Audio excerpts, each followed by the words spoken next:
Ladies and gentlemen, how are you? My name is Waco. I am from a magazine called Revolution, and I'm here today with a great friend of mine, Mr. Julien Tornare. Hi, Wei, how are you? I'm very well, sir. Great to see you, and great to see you in particular in the capacity as CEO of Hublot. True. You have been traveling the world. It's crazy. It's kind of almost like when Pope Francis became the Pope. He got into his plane, his Pope plane, and he flew around the world, and he met everyone, whether they were Catholic, they were non-Catholic, and he said it's very simple, because the time of authority is over, and the time of persuasion has begun. That's exactly it, The reality is on the market. I'm a market guy. I used to do that kind of job, and I really believe that if you want to understand the brand properly, the good things, the things that you need to improve, you have to go on the field. And that's what I've been doing, meeting end clients. We couldn't stop. We reactivated Hublotista World Tour. Nice. And not later than yesterday, I was with 60 Hublotista in Singapore. Tomorrow night, I'm doing the same in Kuala Lumpur, and after tomorrow in Thailand. So yes, I'm getting in touch with our community, which is great. Amazing. Now, I want to talk a little bit about the way in which Hublot is perceived. Mm-hmm. Now, from my perspective, and I want to talk about the 20 years of the Big Bang, what you've achieved, even from the technical and watchmaking perspective, is extraordinary, really extraordinary, but somehow it's a dimension that's not discussed often enough, right? Absolutely. And I kind of associate the perception of Hublot now almost like a movie star that made too many superhero movies, right? And everyone forgot that he's a great serious It's a good actor. comparison. It's a very good comparison. Because like the smart ones, like DiCaprio, for example, right? He always does one blockbuster, and then he does the one that shows you that he's a great actor, right? But True. But Hublot has this great technical authenticity and credibility. Well, how do we remind the world of this? It's such an important topic. I'm the first one because my background. I'm pretty pure between Vacheron and Zenith. I love movements. I love watchmaking. And when I got into Hublot, I had the image of probably the most dynamic marketing brand of the watch industry.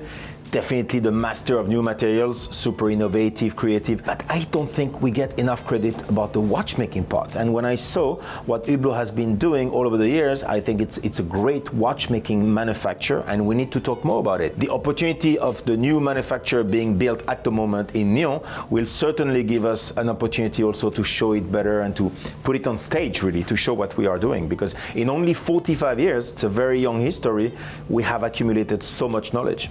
What I love about the technical watchmaking of Hublot is it's expressed in kind of two different ways, right? It's expressed in a kind of an avant-garde way. So I would say the MP10, the Mecha 10, the Antiquitaria back in the day, the Key of Time. And these are innovations that never existed and are quite groundbreaking, right? And incidentally, congratulations on diminishing the size of the Mecha 10. It's nice, huh? It's 42, And then on the other side, you actually have some amazing classic watchmaking, from perpetual calendars to tourbillons to minute repeaters as well. Right. And I think one of the best sounding minute repeaters I ever heard was actually your carbon fiber minute repeater. Absolutely, no. And I'm exactly having the same analysis on those high-end pieces. Again, there is such a know-how, such a savoir-faire, such a skills, so many skills about this high complication that MPs will be at the heart of my strategy. In upcoming years, you can expect to have incredible pieces. We're going to keep on pushing the limits and bring new things. And minute repeater will not be the last one for sure, because we are right now experiencing some new materials to keep on working on this amazing sound that we have. Amazing. One thing that I've always found amusing for the following reason, because you have an incredible movement in your arsenal, right?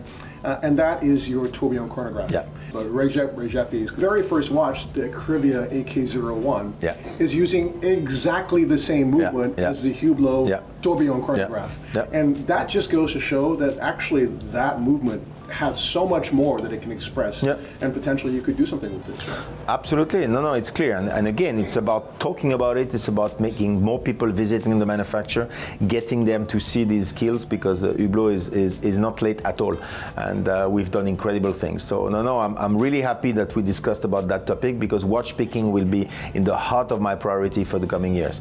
On the high end, on the middle segment, on our basic movements. I mean, the movement strategy will be upgraded, will be developed over the years. We have plenty of plans for that. Fantastic. Really to really gain this legitimacy that we should have had in watchmaking, pure watchmaking. I think that's maybe the element that we need to improve at Hublot, I would say that that's probably a good point to discuss as well. So let's maybe talk about the Unico. Sure.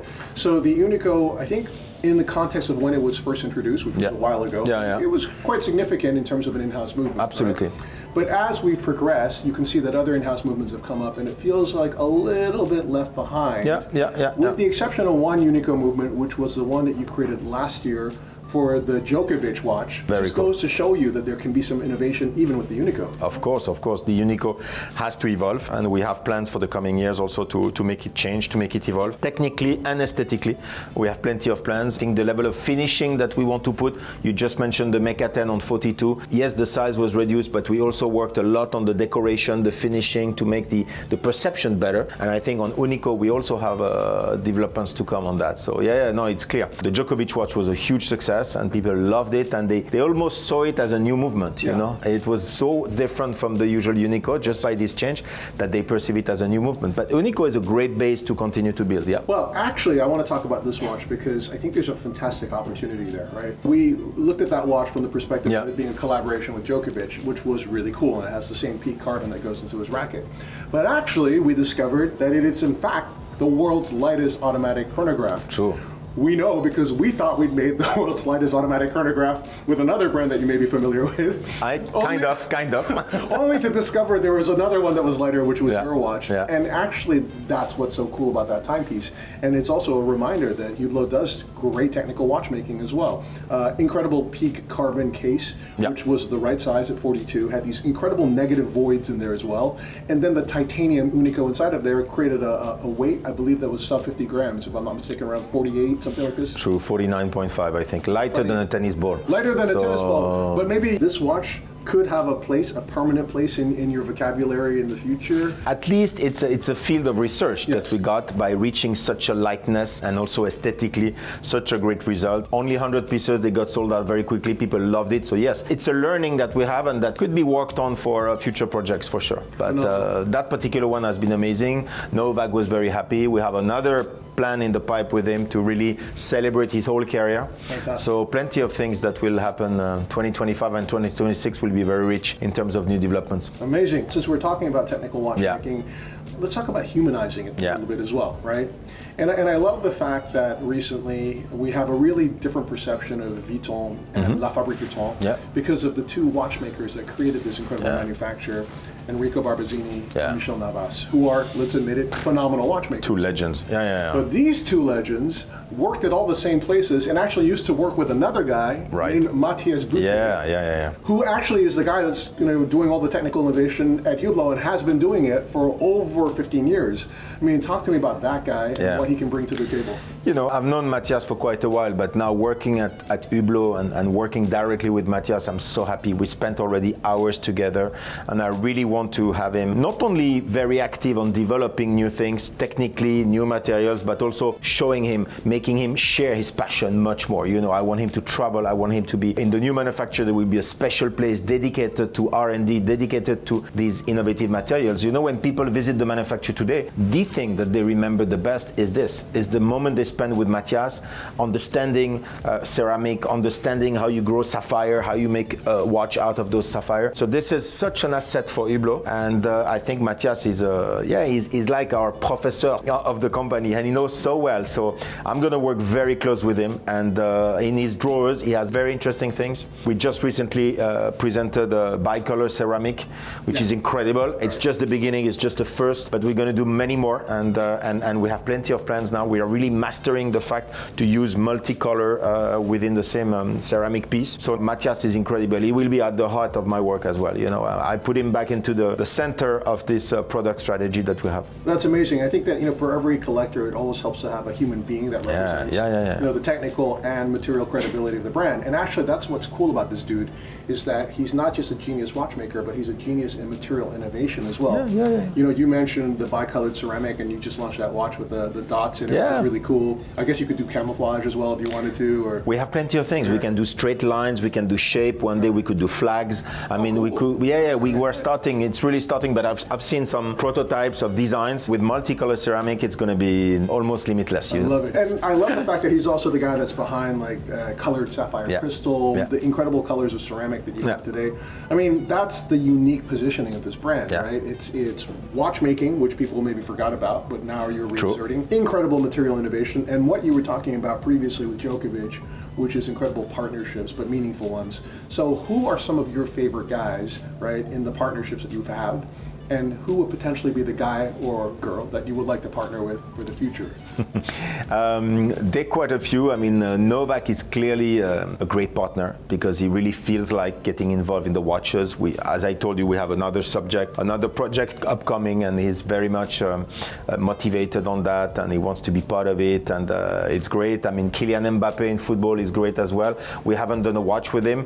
I'm going to see him in 2 weeks. I mean, I have a project for him as well, so I hope we can make it concrete. Football has been so important with Hublot that we will continue to nurture football and capitalize on it. But after that, there could be plenty of other things. You know, Hublot is a lot about emotion. So we are very strong into sport. We are very strong with artists, as you know, and that worked so well. From Richard Orlinski to more recently Samuel Ross or Daniel Arsham is amazing. We have a little surprise about Daniel Arsham that you will see very soon. Oh, nice. Great collaboration with artists. Artist is also an emotion driver, you know, as much as sport. So it's fantastic for Hublot. I'm actually having a project in the new manufacturer to have a Hublot art gallery to display and show all the collaboration we've done. So we'll continue to go that. And music. Music is such an emotion driver. We've been very present in the past. You remember DJ Snake, Depeche Mode, etc. I'm planning to be a big comeback into the music world. So that will be something great also to make special watches and to create new things. Plus a few little surprises here and there. But collaboration have to be authentic. They have to be meaningful. There has to be a nice storytelling to drive emotion. That's the key. Otherwise, we don't move on. And with Novak, we've been talking about his career and how we can celebrate his career, you know, and that's going to be the next project we have together. It's how we can say, whether he plays 1 year, 2 years, 5 years, I wish he plays as long as possible. But we want to be the brand that put him on stage saying he is the GOAT, no discussion, you know, and I'm Swiss, so you can imagine. As I told him very frankly, I wasn't always supporting Novak, but Novak is the GOAT. Novak is the GOAT. So that's giving a lot of meaning to our collaboration also. Right. Well, actually, the last question I should ask you, I mean, you're here in Singapore, right? Yes. What does your partnership with the Hourglass mean to you? It's great, you know, I've been friends with Mike Tay. We know each other for so long. He's been a tremendous partner for us. He started day one in 1980 with Mr. Croco, which is quite amazing because the brand is only 45 years old. But Mike Tay and his team, they've been here since day one. They've done a great job. And you know, it's not only about doing business, but they've been building the brand. They've been building brand equity. So we don't have so many partners like that in the world. And I'm really looking forward to what we can do together. He's giving me a great tour of the different boutiques and shops we have. We're moving to KL and Bangkok at the end of the week. We are in such good hands that it gives me a lot of opportunity to build a future with him. Yesterday night we met so many clients, and I love Singapore because this is the only place in the world where we do a wrist check and you see incredible watches all around the table, like that level. Yes. So I can't wait to be back. I love you. I love your city. Thank you very much. 20 years of the Big Bang. Yeah. What's our hint for the next 20 years? First of all, we'll talk about the Big Bang 20th at Watches and Wonders. It's going to be all themed around it, from the booth to the product to the new communication campaign we're launching in April. All will be around that. It's been a revolution for me in the watch industry. It's been one of the very first iconic watch of this century. And Big Bang is Big Bang, but Big Bang has also to evolve. You know, it's been great success, but as any iconic designs, if we refer to, I don't know, the 911 at Porsche, it has to evolve. And definitely you can expect this year to see the birth of what the 4.0 Big Bang will be in the future. Amazing. Well, I can't wait. Thank you very much, brother. Thank you very much. Take care. Thanks for tuning in.